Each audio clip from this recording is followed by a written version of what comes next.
Codex CLI versus Cursor, AI-powered coding assistants compared. Developers today increasingly rely on AI coding assistants to speed up workflows and reduce errors. These two are tools aiming to enhance code writing productivity, but they take different approaches. Codex CLI offers an AI-powered command line interface for code generation and interaction, while Cursor integrates AI directly into your code editor for smarter completions and navigation. Now let's go ahead and see how they compare.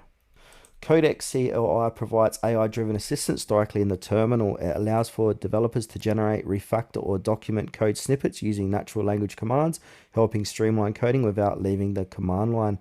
It's useful for quick prototyping and automating routine tasks. Pros: access AI code generation from CLI, supports multiple programming language usage, useful for scripting, automation, and quick code snippets, and it is lightweight and fast.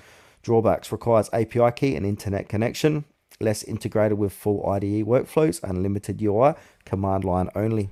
Now we got Cursor. So this is an AI coding assistant embedded inside popular code editors designed to offer smart code completions, explanations, and navigations.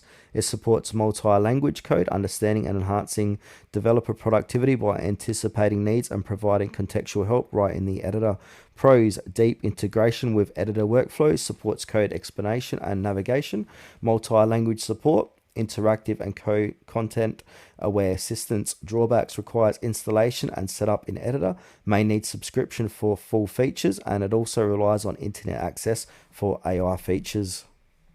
Final verdict: so choose Codex CLI if you prefer lightweight terminal-based AI coding help for scripting and quick code generation, or go with Cursor if you want a richer in-editor AI assistant that understands your code context and helps you navigate and write smarter.